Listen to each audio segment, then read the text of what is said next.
नमस्कार आदाब दोस्तों, चलिए आज है 5 जुलाई, शाम देश की ताजा बड़ी खबरें आपको लिए लेकर हाजिर हैं। चलिए दोस्तों, सबसे पहले डालते हैं सुर्खियों पर।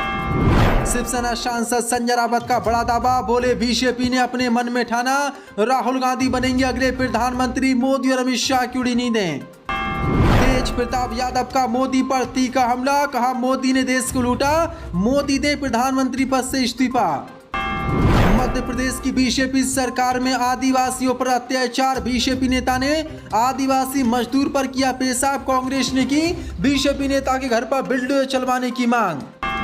शरद पवार और अजीत पवार का आज होगा शक्ति प्रदर्शन, दोनों ही गुटों ने विधायकों को जारी किया व्हिप। सपा सांसद एसटी हसन ने मायावती पर बोला हमला, बोले यूसीसी का समर्थन कर बीएसपी पार्टी कैसे मांगेगी मुसलमानों से वोट। कमलनाथ ने बीजेपी सरकार पर बोला तीखा हमला, कहा 4 महीने बाद मध्य प्रदेश से शिवराज सरकार की विदाई तय।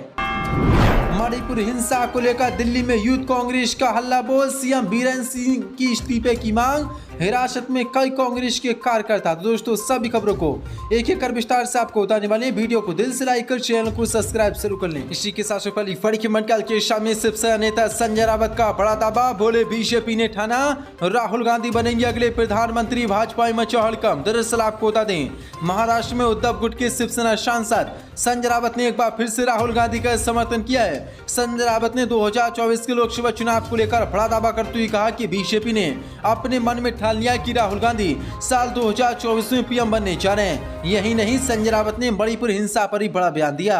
संजय रावत ने कहा कि मणिपुर हिंसा में चीन का हाथ है, चीन मणिपुर में घुस गया, उस पर हमला मोदी को करना चाहिए, सीएम एन बीरेन को इस्तीफा दे देना चाहिए, मणिपुर में राष्ट्रपति शासन लगना चाहिए, प्रधानमंत्री मोदी को मणिपुर जाना चाहिए था, लेकिन वो नहीं गए। राहुल गांधी के मणिपुर दौरे का समर्थन करते हुए संजय रावत ने कहा कि राहुल गांधी मणिपुर गए, ये बड़ी बात है, मोदी क्यों नहीं गए। अमित शाह मणिपुर गए लेकिन एक मीटिंग लेकर वापस चले गए, क्या उन्होंने वहां के पीड़ितों के साथ उनका दर्द बांटने का काम किया?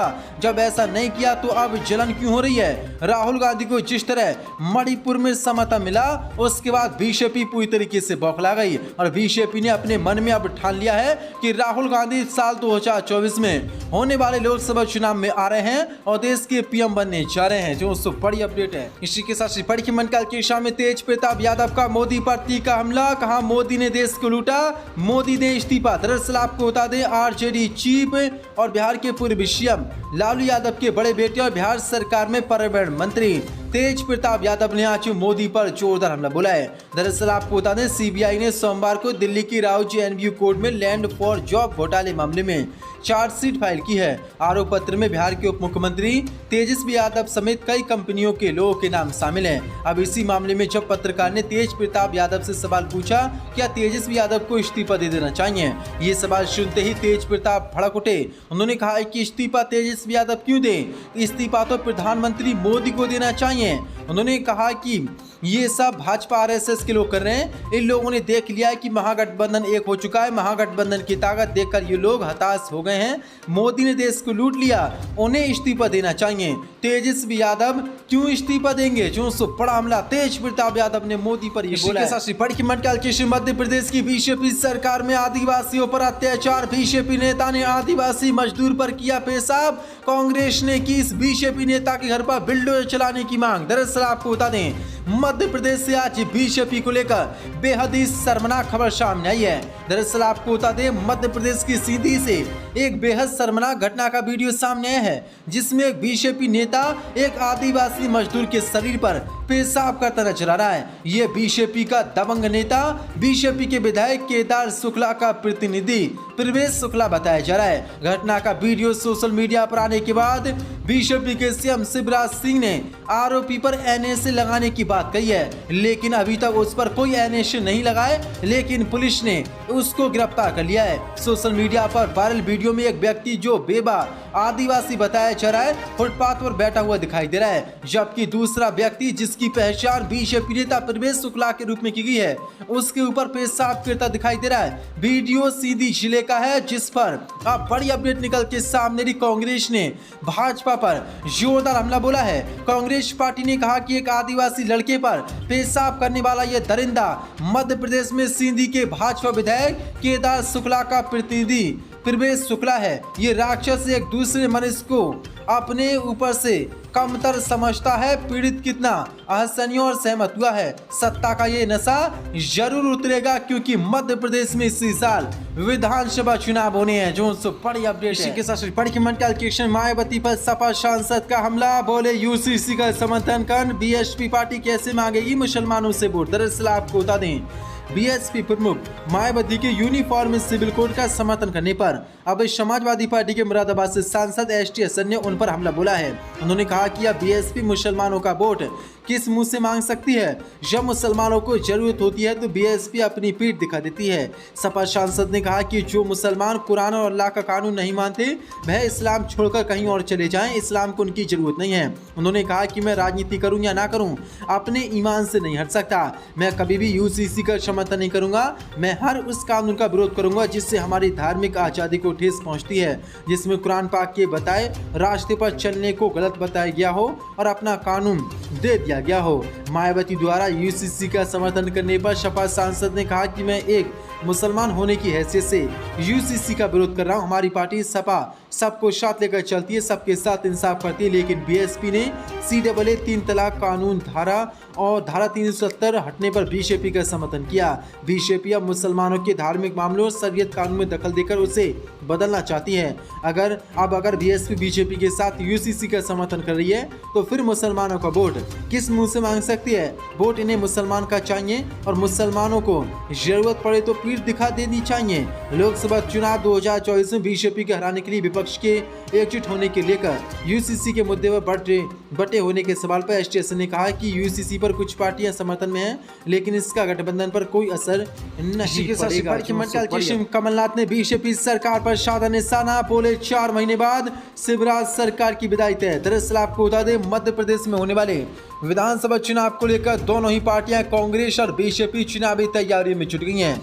इसी क्रम में कांग्रेस के वरिष्ठ नेता और मध्य प्रदेश के पूर्व सीएम कमलनाथ ने भाजपा पर जोरदार हमला बोला। कमलनाथ ने भाजपा पर निशाना साधते हुए कहा कि 4 महीने बाद शिवराज सरकार की विदाई तय है। आगामी चुनाव में कांग्रेस पहले से ज्यादा सीटें लाकर सरकार बनाएगी और जो विधायक कांग्रेस का साथ छोड़कर भाजपा में गए हैं उन्हें इस बार जनता चुनाव में सबक सिखाएगी। साथ ही कमलनाथ ने कहा कि बीते 1 साल में मध्य प्रदेश सरकार ने 3 लाख करोड़ का कर्ज लिया, लेकिन सरकार उसका लाभ युवा किसान शिक्षकों को देने की जगह बीजेपी ने बड़े बड़े ठेके दिए और अपना कमीशन पहले ही एडवांस में कर लिया। इसलिए अब 4 महीने बस बचे हैं। 4 महीने बाद बीजेपी की यहां से विदाई होने वाली है। शरद पवार अजीत पवार का आज होगा शक्ति प्रदर्शन। दोनों ही गुटों ने विधायकों को जारी किया भी। दरअसल आपको बता दें, एनसीपी के भीतर शुरू हुई अंदरूनी जंग के बीच पार्टी में 2 गुट हो गए। एक गुट शरद पवार के साथ और दूसरा गुट अजीत पवार के साथ है।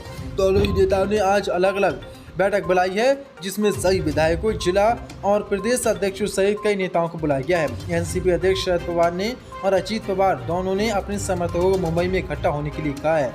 यही नहीं, दोनों ही गुटों की ओर से पार्टी के विधायकों को बैठक में शामिल होने के लिए व्हिप जारी किया गया है। शरद पवार की ओर से जितेंद्र आवाट ने तो अजीत पवार की ओर से मंत्री अनिल पाटिल ने मंगलवार की शाम व्हिप जारी किया। अजीत पवार के गुट के नेता प्रफुल्ल पटेल ने दावा किया कि हमारे साथ 40 विधायकों का समर्थन है। हमने प्रदेश सरकार में शामिल होने का फैसला लिया है। हमने बतौर पार्टी ये फैसला लिया है, न कि किसी गुट के तौर पर। हम इस बात से बिल्कुल स्पष्ट हैं कि विधायकों का बहुमत हमारे साथ है। लेकिन एनसीपी ने अभी बड़ी अपडेट है। शरद पवार ने भी बड़ा दावा किया है कि हमारे पास सब विधायक हैं। अब देखते हैं किसके साथ ये विधायक आते हैं। आज दोनों ही पार्टी के नेताओं की बैठक इसी के साथ मणिपुर हिंसा को लेकर दिल्ली में यूथ कांग्रेस का हल्ला बोल। सीएम बीरेंद्र सिंह के इस्तीफे की मांग। हिरासत में कई कांग्रेस नेता। दरअसल आपको बता दें, मणिपुर हिंसा को लेकर दिल्ली में यूथ कांग्रेस के अध्यक्ष बीबी श्रीनिवास के कार्यकर्ताओं ने संघ प्रदर्शन किया। प्रदर्शन कर रहे कार्यकर्ताओं ने सीएम